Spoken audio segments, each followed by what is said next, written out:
Kemana aja kamu peng? Itu tulah gulu aku cari tuan gulu tak ketemu ha. Gulu nih sibuk selama terus ha.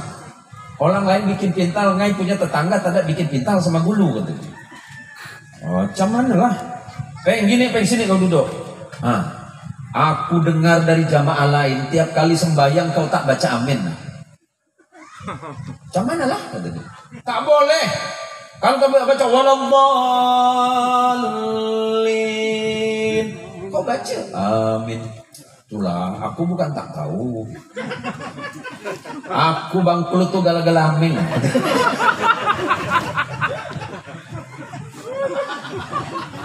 Peng, bukan ameng itu tahu.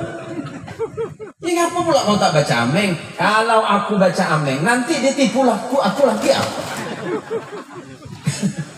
Gara-gara ameng yang bikin dia bangkrut sampai sholat pun tak mau baca amin. Masalahnya di mana? Masalahnya tidak ngaji. Nah ini penting bagi kita. Terima kasih Ustadz Muhsin yang sudah mendampingi saudara-saudara kita mu'allaf di sini, kemudian mendidik mereka di dalam hal ilmu agama. Itu. Jadi kan kalau pemimpinnya beragama, alhamdulillah. Pak Wakil Camatnya beragama, alhamdulillah. Yang DPRD-nya beragama, alhamdulillah. Yang DPD-nya beragama, alhamdulillah. Semua yang didasari dengan agama, insya Allah hidupnya lebih baik. Maka hari ini kita sebagai makhluk yang beragama, makhluk yang bertuhan, tentu kita pertama harus mensyukuri nikmat iman yang Allah tetapkan di dalam hati kita masing-masing. Tinggal bagaimana kita amalkan dalam kehidupan, baik itu yang bersifat ibadah mahdhah, ibadah yang sifatnya pribadi, hubungan kita dengan Allah, baik itu salat, puasa dan seterusnya, ataupun ibadah ghairu mahdhah yang tidak bersifat langsung kepada Allah, yang tapi bersifat amaliyah, yang bersifat muamalah dan muasyarah di antara sesama manusia. Saya bersyukur sering bertemu dengan orang-orang baik. Saya sering bertemu dengan orang salih selama kurang lebih 1 bulan 2 bulan terakhir ini, dan insya Allah nanti sampai akhir bulan 11 bulan November saya baru bisa istirahat, Pak. Capek Ustaz, ya manusianya capek. Tetapi ketika saya mengingat betapa luar biasanya perjuangan Rasulullah Muhammad SAW mendakwahkan Islam, mengajarkan Islam di tengah masyarakat Arab yang tidak memiliki peradaban. Saya jelasin sedikit Pak, sejarah peradaban kenabian, hubungannya antara Rasulullah Nabi Muhammad dengan Nabi Allah Isa yang saudara yakini sebagai Yesus. Biar sama-sama dapat Pak. Neser karida tunggu jauh. Yaman bisa ngibagi plastik lah. Buai dalam ada yang kibalik. Yaman din saya jadi belah. Maka saya pada lembur lagi ke buah ruang. Lagi pahaperean ke din giain. Enten gula aja. Paham tak Pak? Mantar tak paham apa? Inilah Pak ya. Saya jelasin silsilah kenabian, hubungan Isa alaihissalam dan Rasulullah Muhammad. Nabi Adam itu bapak moyangnya manusia. Tetapi bapak moyangnya manusia yang sesungguhnya, yang menurunkan manusia banyak, itu Nabi Allah Nuh. Ya, Nabi Nuh itu di dalam Injil disebut dengan Noah. Saya jelasin, saya ingetin saja. Kalau Bapak dalam Injil mendengarkan atau membaca nama Noah, itu berarti Nuh. Sementara kalau Bapak baca Henokh di dalam Injil itu Idris. Kalau Bapak baca Abraham berarti dalam Quran itu Ibrahim. Saya jelasin satu-satu. Noah atau Nuh punya 4 anak. Anak yang pertama bernama Kanaan. Kanaan itu ditenggelamkan oleh Allah bersama ibunya karena tidak beriman kepada Noah atau kepada Nuh. Tinggal 3 anak Nuh yang diselamatkan oleh Allah. Yang pertama itu namanya Syam. Kemudian dikenal dengan Smith, yang melahirkan bangsa-bangsa Arab yang tinggi besar, berhidung mancung, bermata lebar, dan suaranya besar, itu bangsa Smith, lahir dari keturunan Nuh, yakni Syam. Berada di mana? Mulai dari Jordania sampai batas Yaman dan sekitarnya, ada kurang lebih 17 negara yang keturunan, bahkan 22 negara. Sekarang yang nomor 2 namanya Ham. Silakan buka di dalam kitab Al-Bidayah wan Nihayah yang ditulis oleh Imam Ibnu Katsir Ad-Dimsyaqi.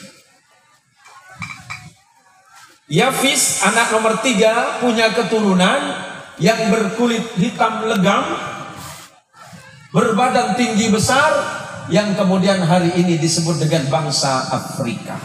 Itu dari keturunan Ham. Kita ini dari mana, Ustaz? Yang Madura, yang Melayu, yang Sunda, yang Bugis, yang Dayak. Kita satu datuk moyang, namanya Yafis. Menurunkan anak keturunan bertubuh pendek, bermata sipit, berkulit. Ini kan celeng apa nih, Pak? Ini celeng, Pak. Jangan celeng, coba kiai sambil. Yang berkulit coklat, berhidung pesek.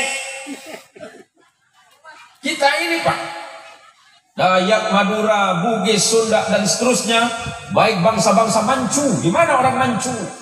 Orang Manchu itu orang Korea dan sekitarnya, orang Jepang, orang Cina yang bertubuh seperti kita itu keturunan dari Ham bin Nuh.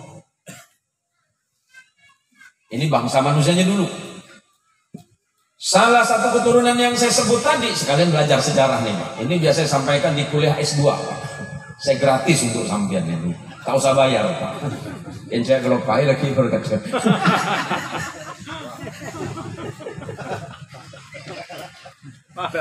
Tadi yang saya sebutkan, Syam punya anak keturunan, salah satu di antaranya bernama Abraham. Silakan buka dalam Injil disebut Abraham, di dalam Quran disebut dengan Ibrahim. Abraham bukan orang Arab, Ibrahim bukan bangsa Arab, tapi orang Irak, disebut dengan bangsa Babylon. Silakan buka dalam Quran disebut dengan Bibabila, Haruta wa Maruta, ada ayat itu. Ibrahim orang Irak. Enggak, Pak. Ibrahim kemudian menikah dengan perempuan Mesir yang bernama Sarah. Baik. Kemudian menikah lagi dengan perempuan dari Palestina berbangsa Arab yang bernama Hajar. Nah, ini asal mulanya, Pak, Nabi Isa dan Nabi Muhammad sallallahu alaihi wasallam. Dari istri yang bernama Hajar lahir seorang anak laki-laki yang bernama Ismail. Silakan buka dalam Injil disebut dengan Samuel. Dalam Quran disebut dengan Ismail. Ismail punya anak yang bernama Haidar. Haidar punya anak namanya Muqawwam. Putus 30 silsilah, punya anak lagi keturunan yang ke-33 bernama Adnan, yang menjadi cikal bakal Rasulullah yang disebut sebagai bangsa Arab Adnani. Turun sampai ke bawah, saya persingkat saja waktunya ini. Turun sampai ke bawah kepada Abdul Manaf. Abdul Manaf punya anak namanya Hashim. Hashim punya anak Abdul Muttalib. Abdul Muttalib punya anak Abdullah, dan Abdullah punya anak namanya Muhammad sallallahu alaihi wasallam. Berarti Rasulullah keturunan Nabi Allah Ibrahim setidaknya nomor 49. Kalau tidak salah silsilahnya. Sekarang dari ibu yang dari Mesir yang bernama Sarah melahirkan anak bernama Ishak. Ishak punya anak namanya Yakub, dalam Quran Injil menyebutnya sebagai Jacob. Yakub punya anak 12, Yusuf bersaudara, maka kemudian disebut Bani Israel. Kenapa disebut Bani Israel? Berarti anak keturunan Israel. Siapa yang dipanggil Israel oleh Allah? Yakub alaihi salatu wassalam. Kenapa disebut dengan Israel? Terambil dari bahasa Ibrani yang berakar dari kata Ezrael. Ezra artinya kekasih. El itu Allah dalam bahasa Ibrani. Jadi kalau dalam Injil menemukan kata El, itu mengacu kepada Tuhan. Yakub punya anak 12, Yusuf bersaudara. Salah satu anak Yakub itu yang bernama Yahuda. Yahuda ini kemudian dinisbatkan menjadi nama agama Yahudi. Turun silsilah sampai nomor sekian, punya keturunan namanya Saul. Saul punya anak namanya Daud yang menjadi nabi, dalam Injil disebut sebagai the King of David. David atau Daud punya anak namanya Sulaiman, Injil menyebutnya the King of Solomon. Saya turunkan lagi biar singkat. Salah satu keturunan Sulaiman, cicit turun punya anak namanya Hannah. Hannah menikah dengan Imran yang menjadi nama surah Ali Imran. Hannah punya anak Maryam yang Injil menyebutnya sebagai Maria. Maria punya anak namanya Isa bin Maryam atau Isa al-Masih. Berarti Nabi Muhammad sallallahu alaihi wasallam punya keterkaitan nenek, punya keterkaitan kakek, bukan nenek. Kakeknya sama, buyutnya sama, yang bernama Ibrahim alaihi salatu wassalam, cuma beda nenek. Neneknya Isa itu orang Mesir yang bernama Sarah, sementara nenek moyangnya Rasulullah itu Hajar yang berasal dari Palestina. Kemudian Palestina biasa disebut dalam Injil sebagai Filistin, atau biasa dalam Injil disebut sebagai Kanaan. Biar jelas bahwa memang ajaran agama Allah yang kita sebut sebagai agama tauhid, akarnya dari Nabi Allah Ibrahim alaihi salatu wassalam. Kita ini sama menyebutkan Tuhan. Kemudian orang dalam bahasa Ibrani, orang Ibrani keturunan Ibrahim biasa menyebut kata El.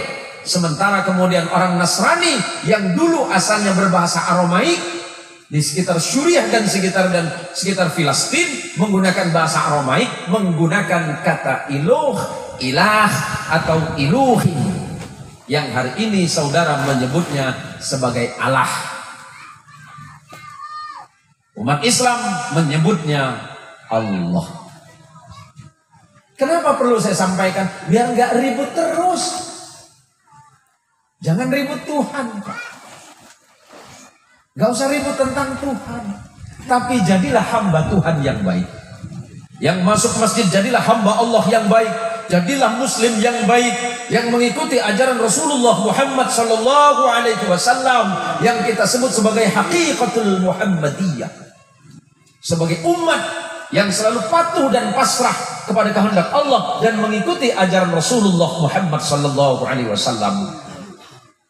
Tapi bagi saudaraku yang Katolik, yang Kristen, masuk ke gereja, silakan ikuti ajaran yang Anda yakini dan jadilah sebagai pengikut apa yang Anda yakini sebagai Yesus, silakan.